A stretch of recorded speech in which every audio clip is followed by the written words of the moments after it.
Bonjour et bienvenue dans ce nouveau vlog. Aujourd'hui je suis à l'aéroport Charles de Gaulle parce que je me rends en Sicile et le périple va être assez long parce que l'idée c'est de dormir sur une des îles éoliennes ce soir.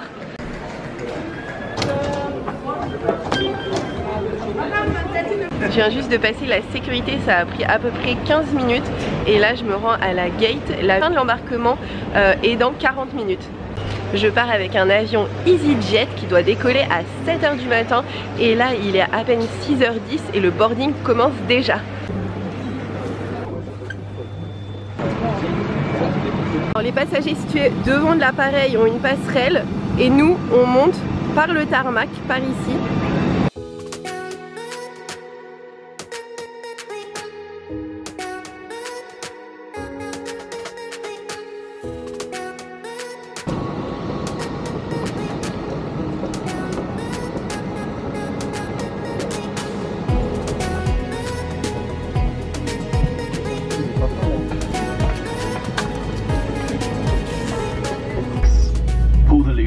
To adjust and unfasten by lifting the top of the buckle.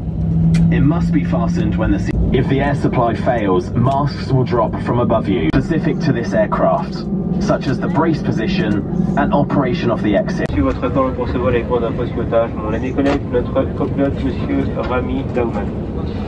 Nous sommes prêts pour le départ. Temps de vol aujourd'hui sera d'environ 2 h et 15 minutes et les conditions de vol sont excellentes. Dans la cabine pour retrouver votre sécurité, nous avons une équipe fantastique dirigée par Natalia. Dans quelques minutes, elle va vous présenter le reste de l'équipage avec les consignes de sécurité 7 Airbus 320. Météo à...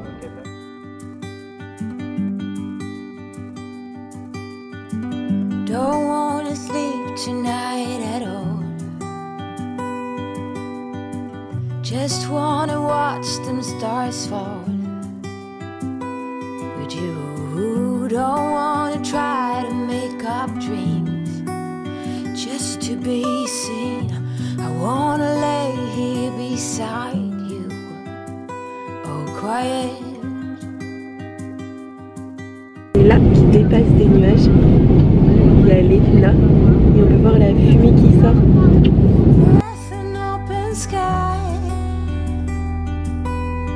It's not what we know, it's where we go. I grow wings and tell her goodbye. Oh, it's not what we see, it's what we choose to be.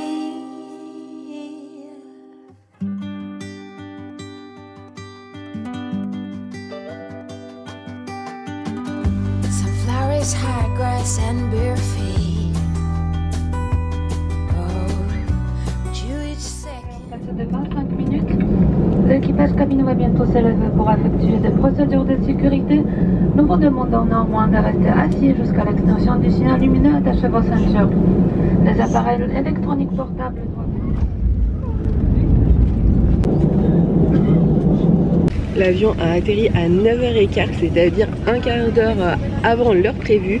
Là on va descendre de l'avion et attendre un bus qui va m'emmener directement au port de Milazzo où je vais prendre un ferry pour l'île de Lipari. Donc le périple n'est pas encore terminé. Au revoir. Comme l'Italie fait évidemment partie de l'Union Européenne, la monnaie c'est l'euro, donc inutile d'aller changer de l'argent. Et en plus ma carte SIM fonctionne comme en France. Et là, j'essaye de trouver l'arrêt de bus qui va m'emmener du coup au port de Milazzo. Chose, en sortant juste de l'aéroport, il y a des pizzas. Quand vous sortez de l'aéroport, vous allez en direction du terminal C et c'est là où il y a les stations de bus et il y a des petits guichets qui vendent des tickets. Vous allez dans celui qui est rouge. Vous sortez ici, là il y a les guichets et c'est ici que vous pouvez acheter votre ticket pour le port de Milazzo. Et un ticket de la compagnie Giganta Bus, quelque chose comme ça, je vous mets le nom et le ticket coûte seulement 15 €. Si vous arrivez à l'aéroport de Catane, vous n'avez pas du tout besoin de vous rendre au centre-ville de Catane pour aller prendre un bus pour toutes les destinations du pays parce que dès la sortie de l'aéroport, vous avez des bus pour Palerme, Syracuse, Taormina, etc. C'est une énorme gare routière en fait. Et voici le Giganta Bus qui arrive. Voici l'intérieur du bus qui est très cool. Le bâtiment terminal C et le bus part juste d'à côté. Je suis dans le bus, il est parti à 11h pile, il devrait me prendre pile 2 heures pour 130 km.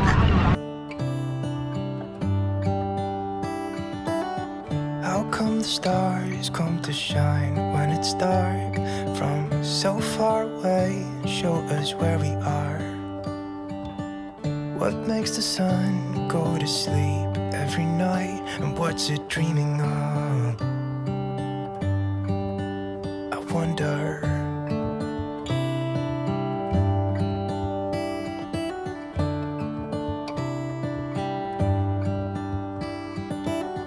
How come the sky sometimes hides behind the clouds? Maybe it's just like me, a little bit scared of heights. Why does the rain always keep on pouring down when it's grey outside? Le bus s'arrête juste à côté du port et du coup c'est là où il y a les guichets pour acheter les tickets pour les ferries. Du coup mon ticket coûte 26 € et juste à côté du port il y a des boulangeries et en fait dans les boulangeries il y a des tonnes de types de sandwichs différents avec plein de compositions. Moi j'en ai pris un avec des aubergines, des courgettes, du jambon, j'ai oublié mais plein d'autres ingrédients. Ah oui, du fromage frais, de la roquette et des boules de parmesan. L'embarquement pour le ferry commence 15 minutes avant l'heure indiquée sur le ticket.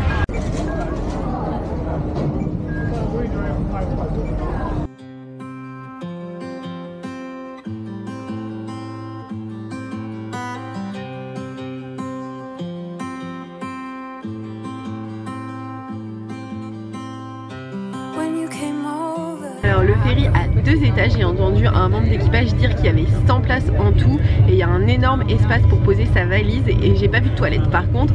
Donc la traversée va durer 70 minutes avec une escale à Vulcano qui va durer quelques secondes juste pour déposer les passagers.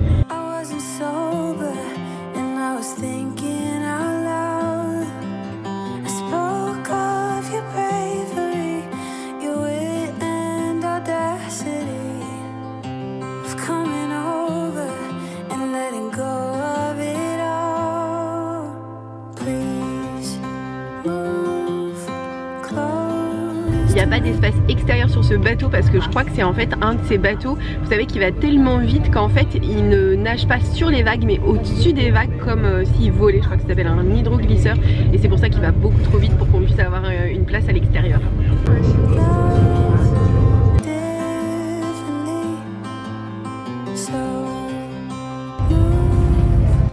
À la sortie du bateau, je me suis dépêchée d'aller à mon hôtel, de me mettre en maillot de bain et hop, c'est parti, direction la plage.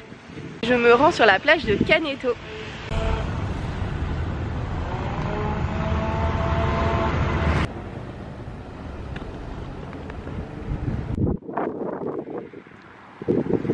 Je suis actuellement sur la plage la plus proche du centre-ville, elle est environ à 40 minutes de marche.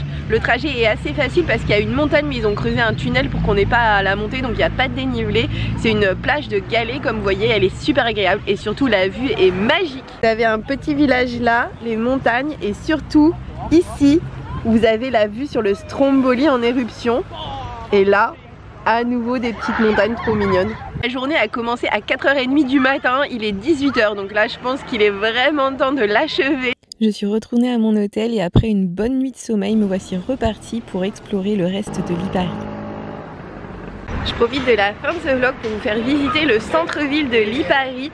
Donc là je vais aller directement au port trop mignon et ensuite au château pour visiter le musée archéologique.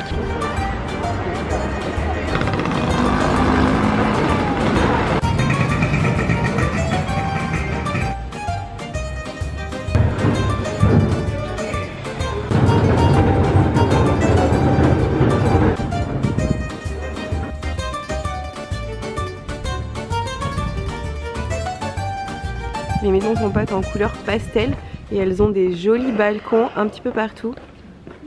À Lipari, il y a 2 ports. Le premier, c'est d'où arrivent les ferries et le second, c'est la Marina Corta qui est vraiment plus touristique et très mignon.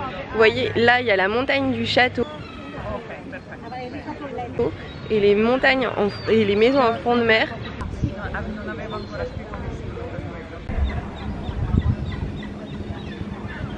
L'église, il y en a une ici tout au fond. Là vous voyez les bateaux, le port et là sur un ponton, ils ont construit une seconde église ici.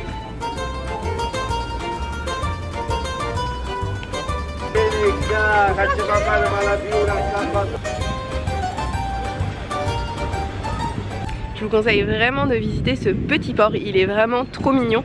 Il n'y a aucun doute quand vous y êtes que vous êtes en Italie. Entre les petites maisons pastel, il y a des bateaux. En fait le port et les pontons s'enchevêtrent, donc c'est un petit peu...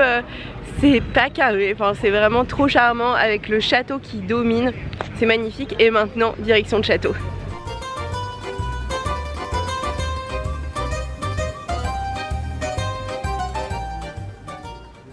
Depuis le port, je me suis rendue au château de Lipari, qui est une forteresse construite par Charles V et qui a été reconvertie en musée archéologique. Voici le site du château.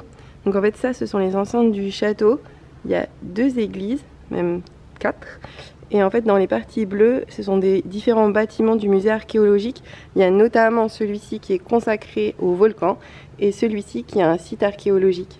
Le site du château a été occupé depuis la période néolithique et pour nous le montrer, en fait ils ont creusé et on voit les différentes strates, c'est-à-dire qu'on voit le néolithique, l'âge de bronze, les grecs et les romains et en fait ils ont construit les uns par-dessus les autres et donc aujourd'hui quand on escave, on voit toutes ces couches. Je suis dans la cathédrale Saint-Bartholomé, elle est plutôt sobre et blanche, mais ce qui tranche vraiment ici c'est son plafond incroyablement peint. Je suis dans le cloître normand, il a été construit au XIIe siècle et en haut de ces piliers, il y a plein de petits animaux qui sont représentés.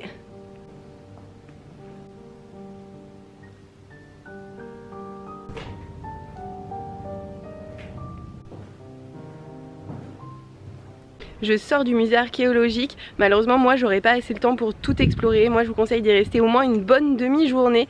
Il y a des objets vraiment très impressionnants, certains ont plus de 6000 ans, autant vous dire qu'ils sont beaucoup plus anciens que les objets qu'on peut retrouver de l'Antiquité grecque. Ils ont retrouvé des tonnes d'amphores datant de la Grèce au large de Lipari. Comme les amphores sont restées longtemps dans l'eau, on peut voir l'effet de la mer sur elles. Il y a une pyramide d'amphores, mais il y en a encore ici et encore plus là. Et évidemment la pyramide tourne, donc il y en a aussi ici et encore plus là. Et aussi ici. Ils ont retrouvé des tonnes d'amphores au large de Lipari et c'est pour ça qu'ici il y en a autant. Vous avez également une immense collection de poteries grecques hyper jolies et chaque poterie est une vraie œuvre d'art et raconte une histoire.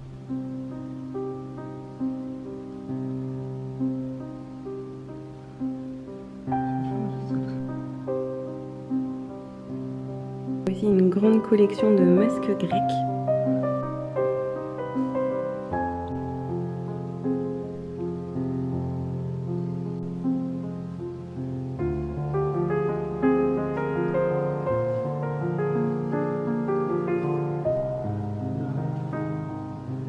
Voici des bijoux qui datent entre le 8e et le 5e siècle avant Jésus-Christ. Il y avait des bagues, mais aussi des boucles d'oreilles. Voici une reconstitution de comment ils ont retrouvé le cimetière. On voit les différents types de tombes. Par exemple, ça c'est une urne funéraire. Ça c'est une tombe avec 4 pierres autour et une pierre pour recouvrir. Et il y avait aussi d'autres tombes qui étaient constituées de briques avec des tuiles pour refermer le haut. En plus du bâtiment consacré à la Grèce, il y a également un bâtiment consacré à la préhistoire et en fait là je suis dans une salle avec des fragments de poterie, voire des poteries complètes qui ont près de 6000 ans. Voici une poterie qui date de la préhistoire. Ces poteries ont 6000 ans. Elles ont été faites par des hommes préhistoriques et elles sont dans un état de conservation remarquable. Une urne funéraire qui date de l'âge de bronze, elle servait du coup à récolter les cendres de quelqu'un qui avait été incinéré. Et donc du coup cette urne a plus de 3000 ans. Et il y en a une salle complète. C'est en tout cas pour moi la fin de ce vlog. Merci de l'avoir regardé jusqu'ici. N'hésitez pas à le liker si vous l'avez aimé et à vous abonner pour voir celui de la semaine prochaine.